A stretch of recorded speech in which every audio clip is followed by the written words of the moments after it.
Scholar's Nest।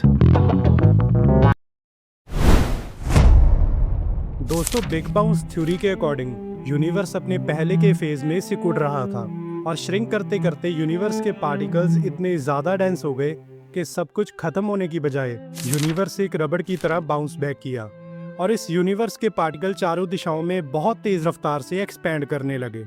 इसे big bounce theory ने big bang कहा। तो सवाल ये सामने आता है कि क्या यूनिवर्स स्टिल एक्सपैंड कर रहा है? क्या बिग बैंग से हुई एक्सपेंशन मूवमेंट आज 13.8 बिलियन ईयर्स के बाद भी उसी स्पीड से हो रही है? आइए इस वीडियो में जानते हैं।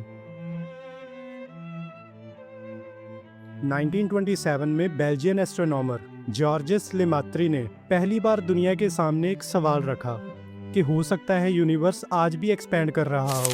इस सवाल से बहुत से एस्ट्रोनॉमर्स और साइंटिस्ट के मन में इसका जवाब ढूंढने की क्यूरियोसिटी बनी।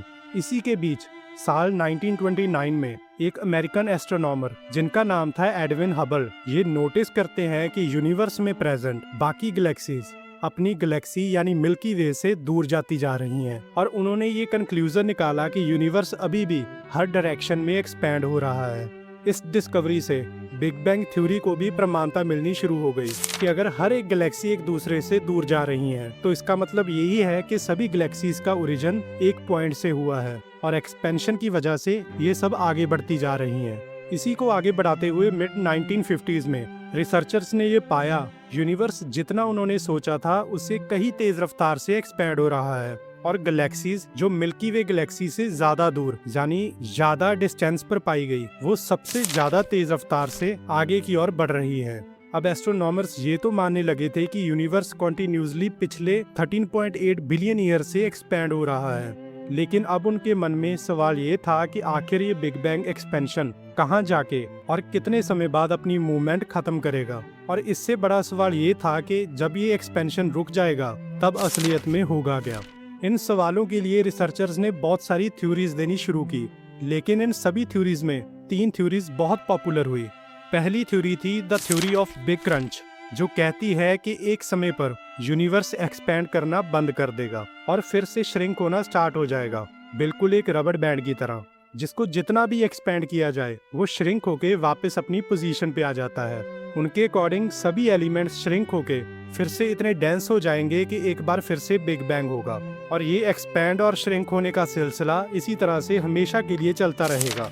दूसरी थ्योरी थी the theory of big freeze, जिसके अकॉर्डिंग यूनिवर्स की मूवमेंट कॉन्टिन्यूसली होती रहेगी और यूनिवर्स इसी तरह से एक्सपैंड होता रहेगा जब तक यूनिवर्स के हर एलिमेंट में हीट प्रेजेंट है। पर उनके अकॉर्डिंग जैसे जैसे गैलेक्सीज स्पेस में आगे बढ़ती रहेंगी उनका टेम्परेचर कम होता जाएगा और एक समय आएगा जब सभी स्टार्स और गैलेक्सीज का टेम्परेचर 0 हो जाएगा और उनकी हीट खत्म हो जाएगी, due to which they will run out of fuel.